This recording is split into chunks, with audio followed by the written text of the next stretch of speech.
హనుమంతుడు చంద్రుడి మీద ఎందుకు కూర్చున్నాడో మీకు తెలుసా? రామసేతుని నిర్మించే సమయంలో రాత్రి అవుతుంది. రాముడు వానరులతో కలిసి ఇక్కడే పడుకుందామని అనుకుంటాడు. కాని హనుమంతుడు నా ప్రభువు నేల మీద ఎలా పడుకుంటాడు అని ఆయన చేతులతో ఒక చిన్న ఇల్లును నిర్మించడం మొదలుపెడతాడు. అలా చేస్తున్నప్పుడు లక్ష్మణుడు అక్కడికి వచ్చి, హనుమా, నా అన్నకి సేవలు చేసుకునే బాధ్యత నాది, నీది కాదు. గత కొన్ని సంవత్సరాల నుండి నా అన్నకి నేనే సేవలు చేసుకుంటున్నాను. ఇప్పుడు నా పని నువ్వు చెయ్యడం న్యాయం కాదు. నువ్వు వేరే పని ఏదైనా చేసుకో అని అంటాడు.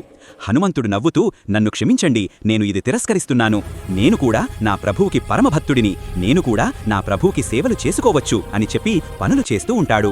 అలా ఇద్దరూ రాముడికి ఎవరు సేవలు చెయ్యాలి అని వాదించుకుంటూ ఉంటారు. ఇద్దరికీ రాముడి మీద ప్రేమ ఎక్కువ ఉంది. కాని ఇద్దరి మధ్య గొడవ పెద్దది అవుతుందేమో అనుకుని రాముడు అక్కడికి వస్తాడు. హనుమా, ఈ పనిని లక్ష్మణుడిని చెయ్యనివ్వు. నీకు దీనికన్నా ఇంకా గొప్ప కార్యాన్ని అప్పచెప్పుతున్నాను అని అంటాడు.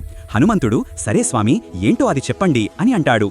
నువ్వు ప్రతిరోజు రాత్రి మొత్తం వానరసేనని అలాగే నన్ను చూస్తూ కాపలాగా ఉండు. ఎవ్వరినీ మా దగ్గరికి రానివ్వకు అని చెబుతాడు.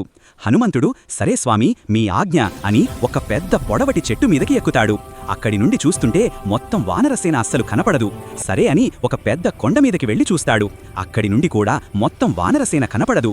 ఇప్పుడు ఎలా అబ్బా అని అటూ ఇటూ చూసి పైకి చూస్తాడు. ఆకాశంలో ఉన్న చంద్రుడిని చూసి, ఆహా, ఇది ఏదో చాలా బాగా మెరుస్తుందే, దీనిపైన కూర్చుంటే మొత్తం వానరసేన కనపడుతుంది అని గాలిలోకి ఎగిరి చంద్రుడి మీద కూర్చుని మొత్తం వానరసేనను మరియు రామలక్ష్మణులను చూస్తూ రాత్రంతా కాపలా కాస్తూ ఉంటాడు. ఇలా ప్రతిరోజు హనుమంతుడు నిద్రపోకుండా రాత్రి మొత్తం వీళ్లకి కాపలా కాస్తూ ఉంటాడు. హనుమంతుడు అంటే మీకు ఇష్టముంటే జై హనుమాన్ అని కామెంట్ చేసి సబ్స్క్రైబ్ చేసుకోండి.